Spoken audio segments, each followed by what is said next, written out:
Thank you very much, guys.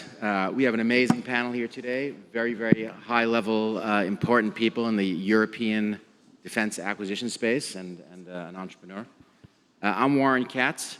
I'm going to introduce myself and give everybody else 1 minute to introduce themselves and what they do, and then I have a bunch of hard-hitting questions. So, Warren Katz, you heard a little bit about my background. I'm an engineer by training, became an entrepreneur by happenstance, founded a company in the United States called Mach Technologies, built it entirely on government funding, the U.S. Department of Defense's SBIR program, Small Business Innovation Research Program. For those Americans in the audience, he's taken advantage of it.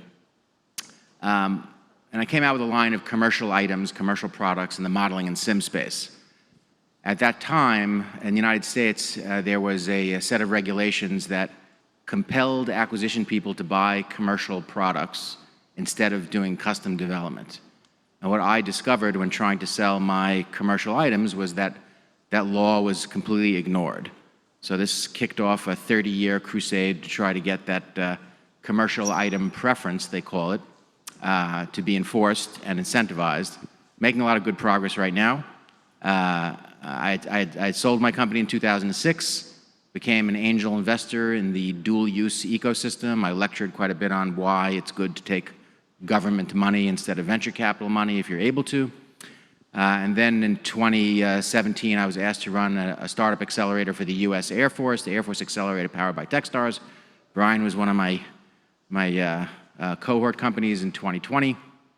And then in 2021, the same people from the US Air Force that asked me to run the accelerator asked me to stand up an industry association, so I'm a lobbyist now. I effectively lobby Congress, US Congress, for regulation changes to favor commercial product companies, as simply as I can state it.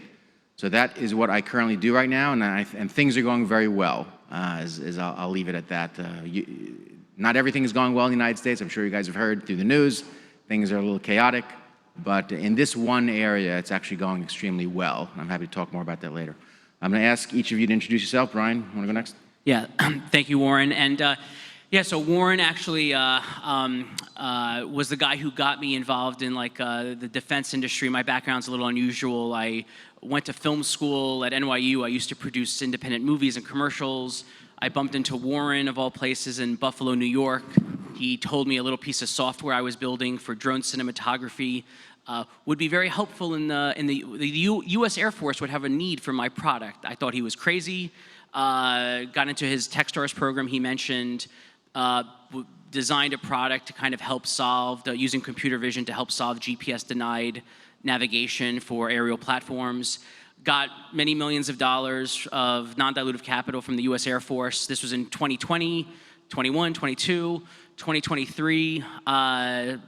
Sold $50,000 of products to U.S. Army and a couple of counter-drone companies in the U.S. 2024, my company at the time was probably 25 or so people. I ended up going into Ukraine for what was supposed to be 2 weeks to essentially kind of do an integration. And I wound up in an office of an important person who told me he needed my help to win the war. And I've been living in Ukraine for the last 14 months, essentially integrating my vision navigation system onto various aerial platforms.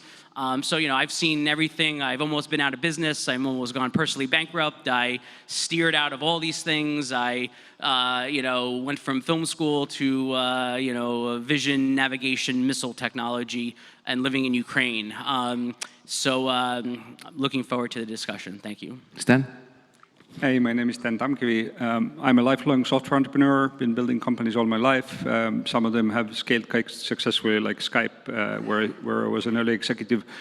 And then in parallel as an angel investor, as mentioned before, 3 years ago with a number of friends, we came to a conclusion that Europe is lacking one kind of a venture capital product, and that is like experienced CEOs and founders coming back to the market and investing in institutional capital. It's something that in the US you would have 2/3 of the GPs at venture funds have built a company before, and we found a stat that in Europe that percent is 8. So like 9 out of 10 VCs don't have actually that experience behind them. And so this is what we do now. 3 years ago we started. Now we're at Fund 2. We've raised 800 million euros of capital to back the most ambitious founders in Europe. Our stated objective is to have a GDP level impact on European economies using tech companies. And so my foray into tech is that I'm Estonian. I live in Estonia. I think anybody in the NATO eastern flank has a little bit more tactile feeling about why do we need to defend democracies. At Plural, when we're seeking for the most ambitious founders in Europe, like these days, many of the most ambitious people are going after the defense use cases and sovereignty in a broader sense. So we've been lucky to back founders like Torsten and Gunberg building Helsing, which is currently one of the big breakout stories in European defense. And we have some other unannounced investments around that. Awesome. Mateusz? Good afternoon. My name is Mateusz Roszkiewicz. I'm Director of Strategy and Development in PGZ, which means that my day job is to identify the right opportunities for development for the companies that are gathered under the PGZ and to identify the right opportunities to develop for our companies.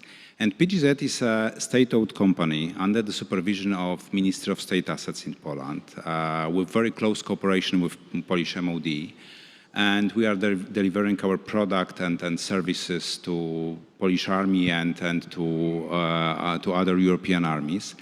And in our group, there is like almost 70 different companies, and 30 of them are focusing purely on defense systems, defense products, and I think that's it. Maciek? Hi there.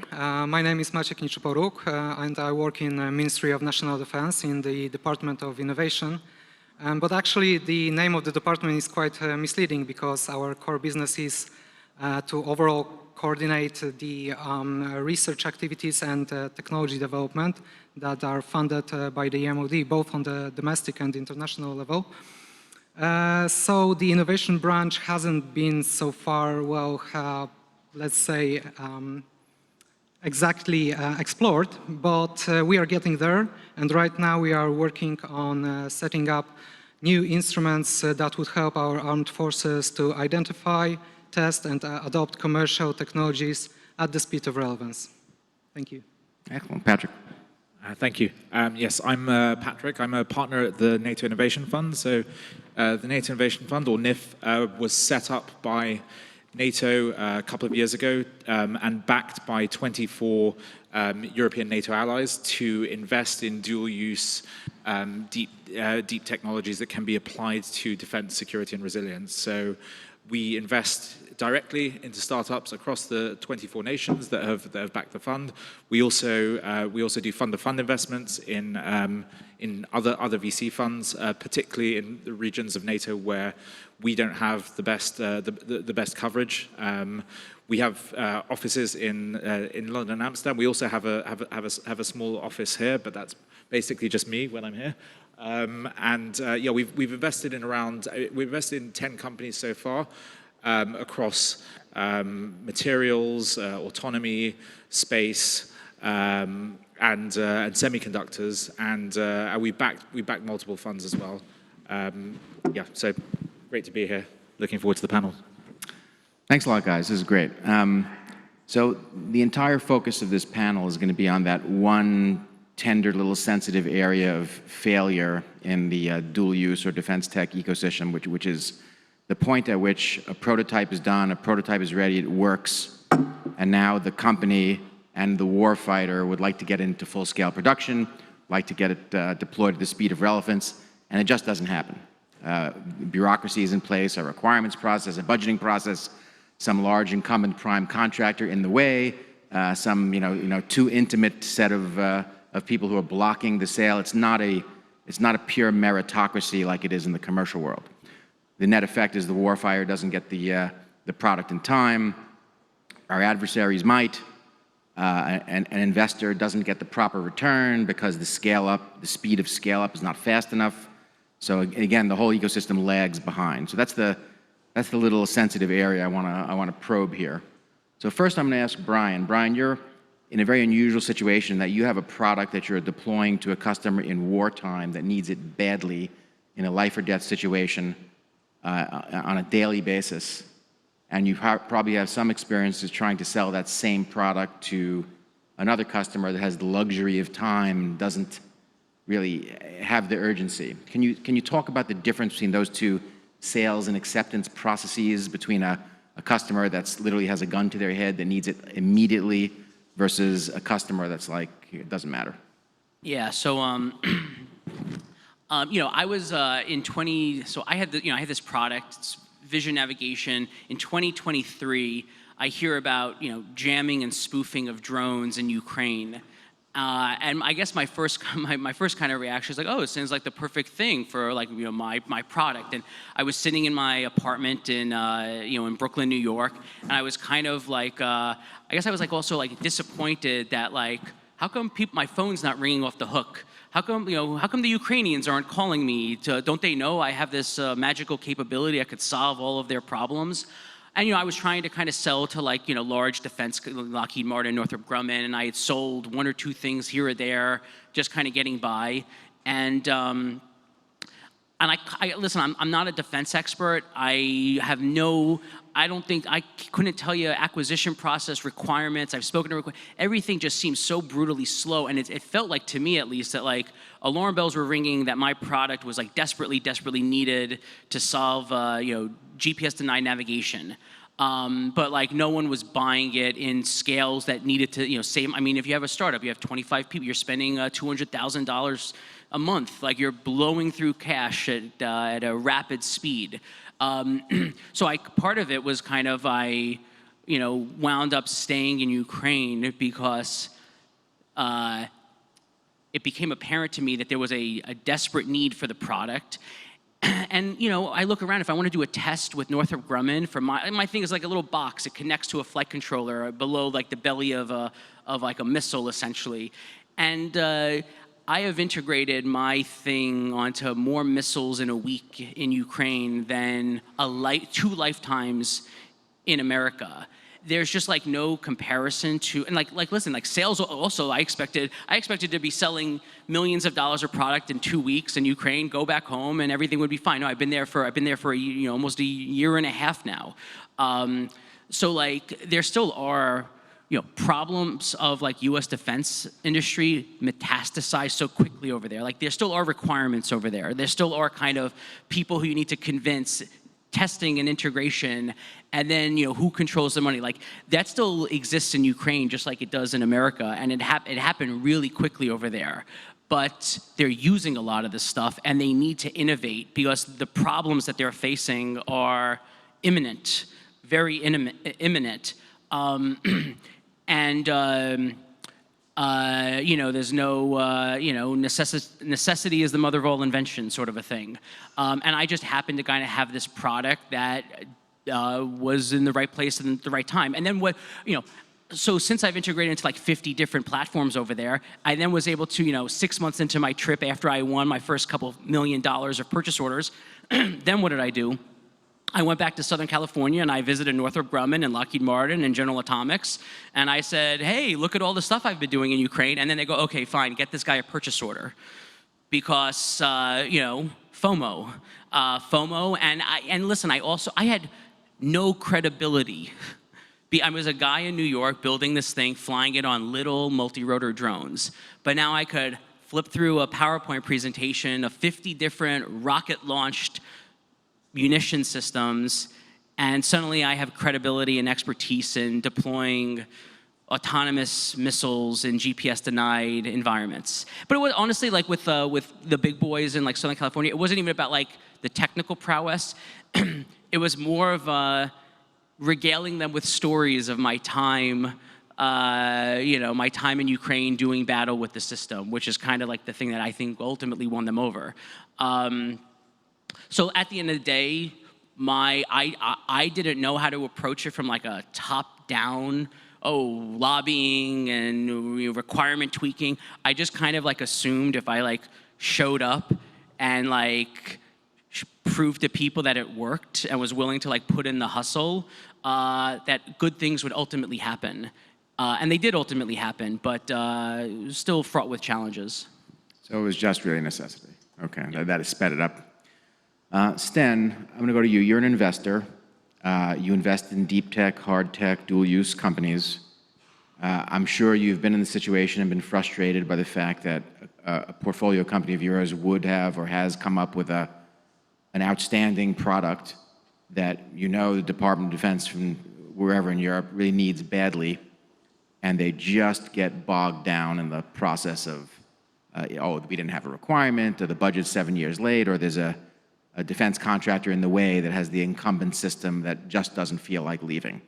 Can you talk a little bit about your experience there and what that does to your investment thesis as far as evaluating a company in due diligence for how far they are in that process and whether they'll actually be able to break through? Sure. And instead of giving you my view, let me try to distill what I'm hearing from the founders, because that's what actually matters. And so if you put yourself in the shoes of an early stage defense tech founder, basically you have two main sources where you can get capital. You can get it from investors in your equity, or you can get it from your customers as payment for the product, which is the sweet money. And you actually have both major issues on both sides. So first of all, if you look around Europe, I would even challenge this notion of dual use. I think while we're in a hot war on the continent, dual use is stupid. I just want to be very clear about it. And why I'm saying that is that ever so often I run into founders who are like, they've come up with this magical encrypted sort of fluid and dynamic communication system that is actively used on the front line of Ukraine.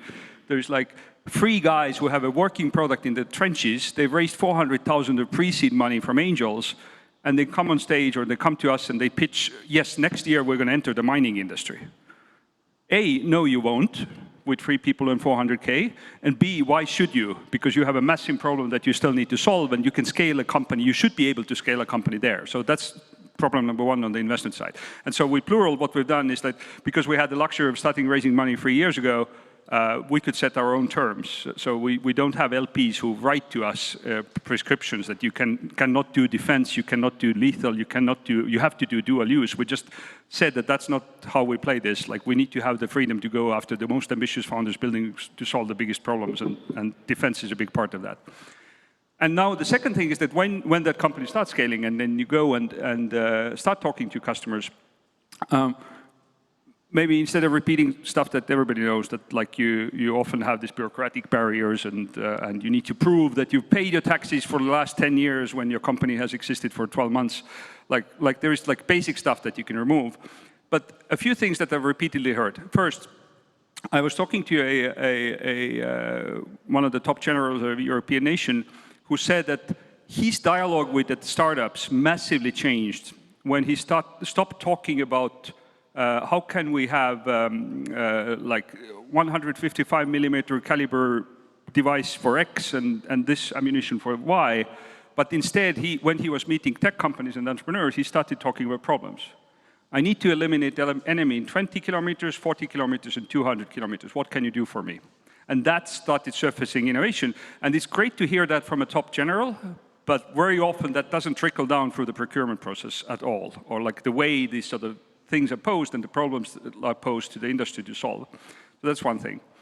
Secondly, many of the things I think that used to be bought as CapEx or capital expenditure actually have become more like OpEx or operational expense, or like almost like like basically what you would do with ammunition. You buy it and you shoot it. Like it's not going to be stored. Like any government who is trying to buy low-end drones and looking for a vendor who will stockpile it for 5 or 10 years, these things, what Ukraine is showing to us, it's going to be obsolete in 6 months. So the procurement process should shift to something that is much more about, like, let's buy these drones and let's use them in our exercises and practice throughout the years so we can buy new ones to the same warehouses by the end of this year. So it becomes this recurring purchases. It's almost like getting into this sort of software SaaS models. Like I met Ukrainian founders who are saying that, yes, we're not selling these Ukrainian, these autonomous boats, but we're selling a service of solving problems for your military with experienced Ukrainian operators running them for an operational fee. And again, like that's something that I don't think most of the procurement systems around Europe are used to. Like it's about a big bill, CapEx, $1 billion into ammunition. We need a vendor who we can rely with, the $1 billion that needs to last for 5 years. And that I think is changing a lot. And so not to spend everybody's time, so I'll just leave it at that for now. That's great. Okay, so you're seeing the changes that are necessary for the more fluid marketplace where an innovator shows up, and it doesn't have to be a 20-year-long monopoly. It can be more of a consumption-based model that the customer switches frequently between vendors, which would be more. Yes. So you're seeing it happen. Okay. We're seeing that pull from the founder side, and we're seeing smarter governments discussing things like, okay, in our next budget allocation, maybe let's start with allocating 20% or 10% into a pot where we can experiment with these new models, as opposed to trying to find a new model for the 100%. That's excellent, excellent. Okay, Mateusz, I probably have the toughest question for you. I'm going to put you on the spot, and I apologize. So you work at a state-owned defense contractor, and people in the United States are starting to get suspicious of those relationships as being too intimate, because you're not unbiased in evaluating whether a competing product is actually better than something you make in-house. So let me ask you this difficult, question. If you see your blend of a vendor and the customer, you're very much intertwined with the customer owns you, you're a state-owned entity. How unbiased and fair can you be in your judgment when a new product shows up and obsoletes something you are working on? To make things clear, we are under the supervision of Ministry of State Assets, where our obvious customer is Polish MOD, but we are not owned by Polish MOD. And obviously, we are all, state-owned institutions. However, I believe that at the end of the day, we are a business organization, yes? And at the end of the day, even though our ultimate goal is to make sure we can satisfy the needs of Polish Army, at the end of the day, we are a business organization. When it comes to these obsolete solutions, my job in PGZ is to find out new product, new solutions, and try to replace the obsolete solutions that are already implemented. And before I will give you an example how you can do it, how we are doing in PGZ, I need to make some remarks just to understand how this sector is working, is operating. Because now we are living in a world when instant success is something that we really chase, we really like, we really appreciate, but it is not happening in defense sector. It is not happening in defense sector. In defense sector, this whole decision-making process, this whole procurement process is way longer to anything you want to compare with. Yes, this is way longer. And if you will not be persistent in waiting, in accepting this, in going through this process, you will be very frustrated very quickly. Yes, this is one thing. The other thing is that as long as a system is introduced to the army, there is an entrenched trust to the system. As long as the system is operating and is responding to the needs of the battlefield, no one is interested to change the system because everyone understands how painful process it is. Yes, so this is the second challenge you will face if you want to enter if you want to introduce the product to the army. The next thing is that whatever you are trying to introduce to the army, you will face that you will need to meet very high technical requirements, and you will need to prove that it is the solution, the product, the system is very reliable. And when I can give you examples of two of our products that probably you might know from the newspapers. One is Piorun. This is very short-range anti-aircraft system, Manpads Piorun. The other is a new infantry fighting vehicle called Borsuk. I hope you will read this week in newspaper more about Borsuk. But if you realize that from the starting of this process, Borsuk, when we started the R&D, our work, to close the sale, it's like 10 years, and we are happy that it was that quick, yes, because we know examples from all over the world when it took much longer, yes. But it's not that, I'm trying to say that there's so much red tape in defense security. The nature of this sector is completely different. Yes, it's completely different. Army is not buying system and stuff for, 2 years period, yes? Very often they are investing in systems that will exist for 30 years, 50 years, and so on, yes? This is one thing. The other thing is that from the perspective of defense sector, there is a great need to have solutions that are proven one, that are safe one. At the end of the day, it's all about securing the safetiness, yes, the safetiness of someone who is using the system, and the safetiness of the others who will be under the secure of the system, yes.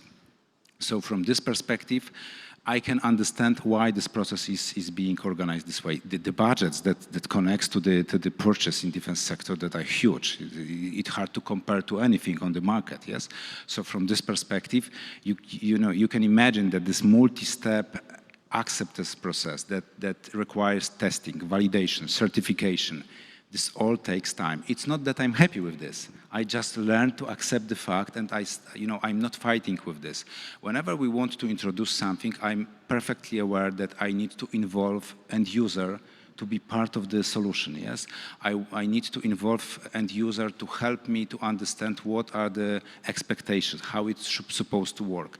I know that I will need to make some extensive testing to prove the supremacy of my solutions compared to something that is already in the market.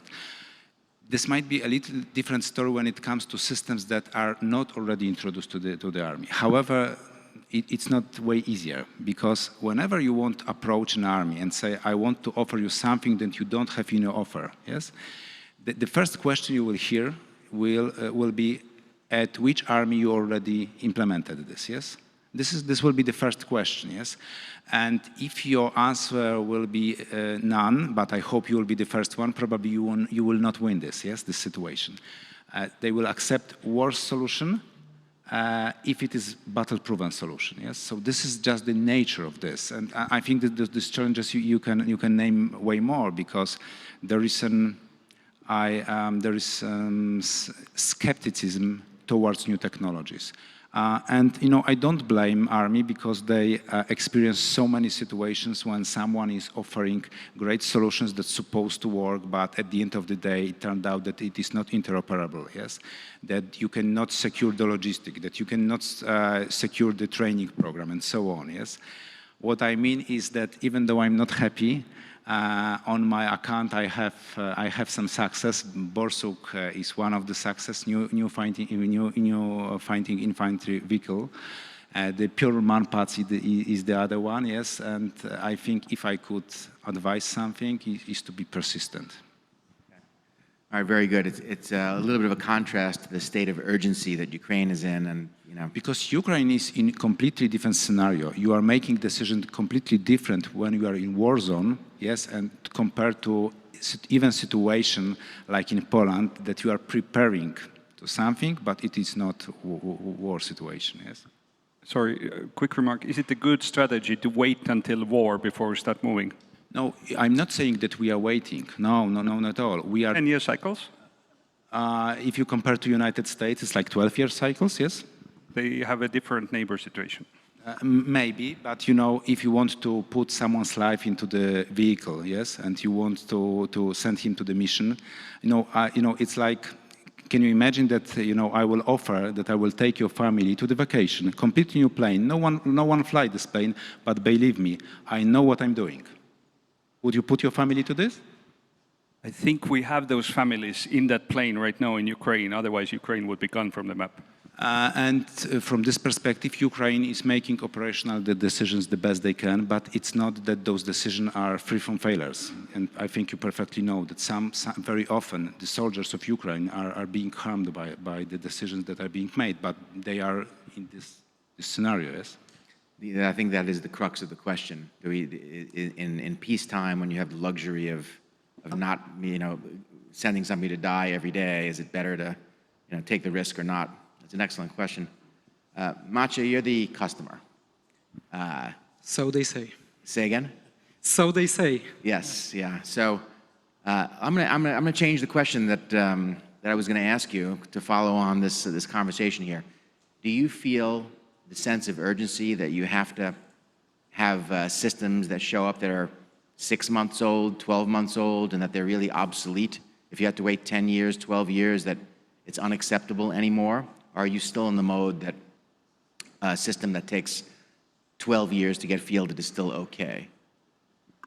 Well, that's a very tough question, and I'm really weighing what should I answer right now, because, you know, part of me would like to follow on what Mateusz has said. It's we're still living in a slightly different situation than in Ukraine. We base our decision completely on other factors, and well, from my perspective and from my observations so far, we're still in a mode that we don't have to make this kind of urgent decisions in terms of, you know, buying new technologies. Obviously, we are arming ourselves. We are making significant purchases in terms of, you know, like this classical warfare, in terms of improving our firearm capability, armored vehicles, air defense.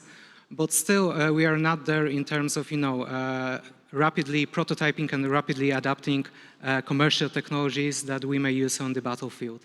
So in this regard, I think that there's a lot to be done on our side, and, you know, it's non-pleasure for me to say that. But you know, we are getting there.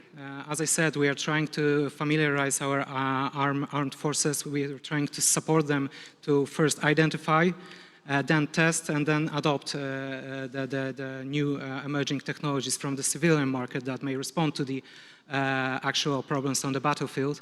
And as far as the, you know, the adoption element is, well, we are still not quite yet there. We are getting pretty solid in terms of identifying, in terms of matchmaking the innovators with the end users, but also with the defense primes. Yes, we got like this pretty successful program, EDA Bootcamp, where we managed to, you know, to connect multiple startups basically from the civilian market, so both offering dual-use technologies with in the industry, and there have been like great prototypes that emerged after this program. Also, there has been some capital raised within, I mean, after the EDA Bootcamp. So this is one thing, and big shout out also to the Polish Development Fund, because they're making us a lot of favors, and they're delivering. So without them, I guess that we will be still far away in terms of, you know, adopting the technology from the civilian market. And the second thing that we are getting pretty strong in is this testing capability. We are creating a lot of testing opportunities lately. For some years, we have, like each year, the OPEX campaign, and not OPEX like an operational expenditure, but operational experimentation within a wider military exercises that we are holding each year. And, you know, this was for many end users, this was the first time that they had, you know, direct contact with the startups, with the innovators, with those whiz kids that have like these crazy ideas, but they want to validate them in the real life scenarios. So this is something that we will definitely continue to do so, and I guess that most probably in fall within the Iron Defender exercise, we will hold the experimentation campaign as well. So let me ask you a very quick question before I go to Patrick. From the time of discovery of new innovation through the T&E process to validate that it's actually ruggedized and good enough to give to a soldier, to deployment to a soldier, what time frame would you be comfortable and happy with that you say, we've done our job, we've gotten this down so fast, so speedy, but in a comfortable manner that we're confident the solution is good enough? What's that time frame look like? I mean, if you're asking what time frame would be confident for me, I guess I would be happy to, you know, to adopt the new technologies within no more than 2-month cycle, iterative cycle, obviously.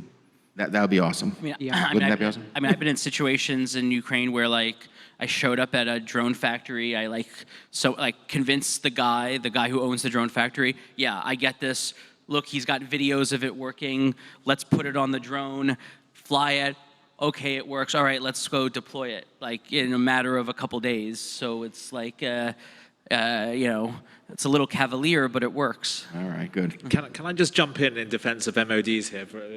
I'm gonna Let me play give you. devil's advocate. I'll tell you. Let me give you your question, and then you can choose Give me whether my to question. answer it or diverge to whatever tangent you like. You're an investor. You invest in a company like his, or that's somebody that's got a hot new technology. You want to scale that up immediately so that you can have an IPO or an exit. Somebody writes a big check. Okay.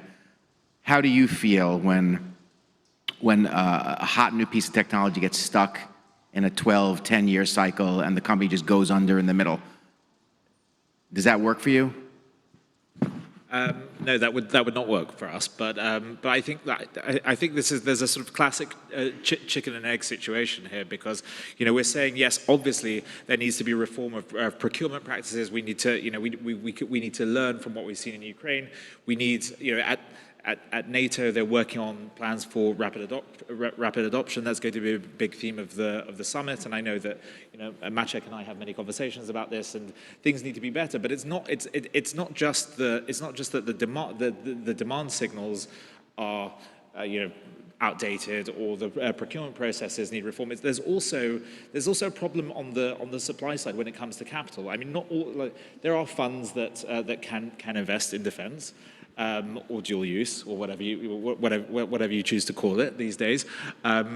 But we still have a huge problem in Europe when it comes to ESG regulations, restrictions on defense startups, where, as Sten pointed out, you have these companies just doing somersaults to kind of prove that there is a civilian use case, and we all see this, and we all have to do it to an extent. But it's kind of ridiculous when we have war in Europe that a company that's providing a capability to Ukraine, or could provide a great capability to the countries on the eastern flank of NATO, in case the worst happens, as we've mentioned, has to, I don't know, say that they have something on their website or on their pitch deck saying we're going to be surveying archaeological dig sites, or something completely ridiculous like that, which is also not even commercial, but it's just like, oh, we're ticking that box of of commercial.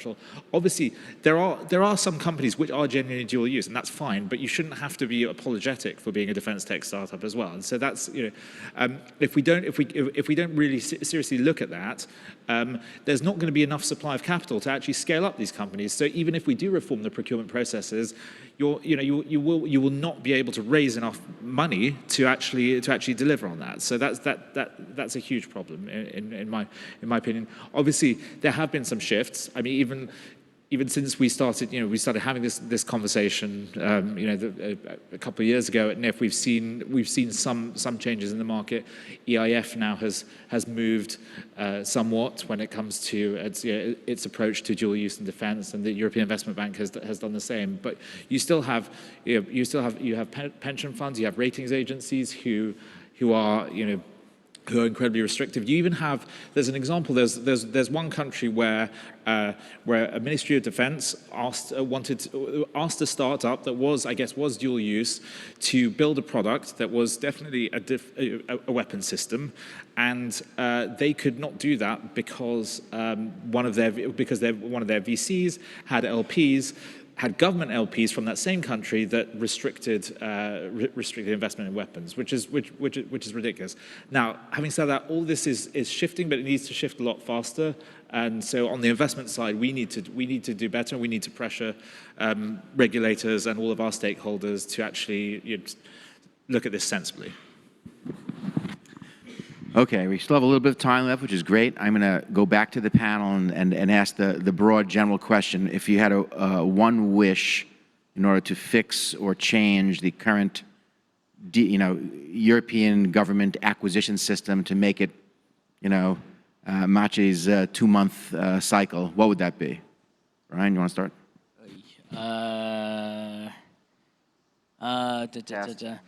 I think that there is still, like, it's surprised me to a certain extent how, like I said, how quickly, like, the metastasization of, like, requirements have, like, propped up, and you, like, you know, like, there's still a formal, like, if certain people have won large contracts, but if they don't have a contract that says they need your thing on it, there's zero reason to add your thing to it. It's only going to cost them money, and there's no money in it. So that, I don't have a solution, but somehow fixing that would be interesting. So something in the States that they're doing is paying for performance or paying for outcomes. So an idea, and a little savage as it might be in Ukraine, but giving a drone company X dollars for their drone, but 2X dollars if the drone actually hits the target. You think something like that might... Performance-based? I mean, yes. That seems really cool. I've tried to convince people to do that and have been unsuccessful. Or it just felt a little too, new to even propose. Okay. Sten, what are you thinking? Any ideas, Sten? I think if the status quo is a 12-year cycle is normal, then no government should start by let's reform that cycle, because that will probably take 12 years plus.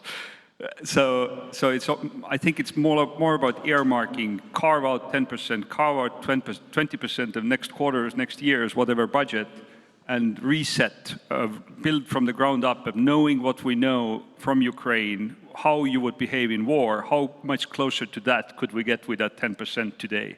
And the other thing that I think we haven't mentioned today is that there is one thing that I do hear from friends in governments is that because everybody's buying now, and Europe announces that we're going to spend 850 billion on stuff, that creates a moment where all supply chains are actually clogged as well. And even the biggest and most successful primes, they have trouble building new capacity to catch up with that, which means that there is really no losers on any side, even on the primes who might be afraid of losing their market.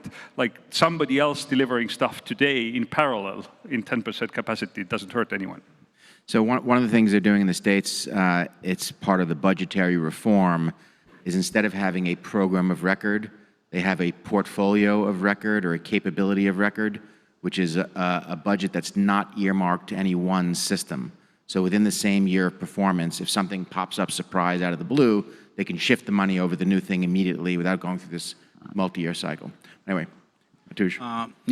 It's hard not to agree with the willingness to short the periods. However, we cannot mix different systems. You cannot expect that you will shorten this period when it comes to vehicle.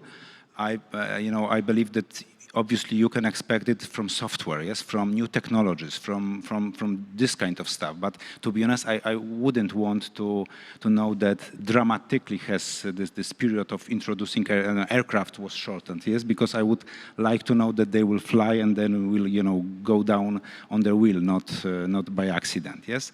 However, if I would like something to change, I think the standardization would be great. I'm not sure if you are aware, but in Europe we have like 178 different defense systems in Europe. Compared to United States, they have 20. Yes, it is much way easier to operate when you have standards. Yes, and I wish I could live in situation when no matter which company is producing ammunition, it will operate with any given system, yes, in Europe, yes. I think it would be helpful and it would greatly shorten this period of time.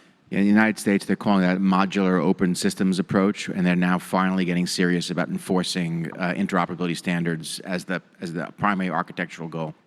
Okay, any last words from any of our panelists? I apologize, we didn't have any time for questions. Go ahead. So, add your... something still on the acquisition reforms. Yeah. So, like from my point of view as the Polish citizen and the member of the European Union, is the major problem is that we are heavily over-regulated. And this goes on each level of the legislation, actually. Starting from the European level, where we have to, for instance, adhere to the directive on the public procurement law.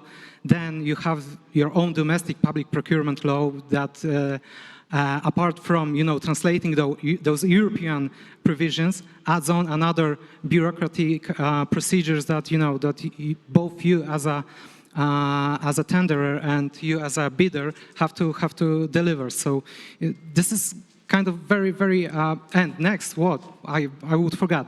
We also have our internal regulations within MOD, and you don't even want to start me digging there because we have like this separate decision on the military acquisition systems, separate decision on the standardization, separate decision on the collaboration with the vendors, infamous decisions 145. So there's a lot, and we have to think if there is a really need and place for all of them to exist. Okay, so cutting bureaucracy. Okay, that's a good one. I think I have a very quick one. It's not a magic one, but it's a small one. It's something that we've seen. At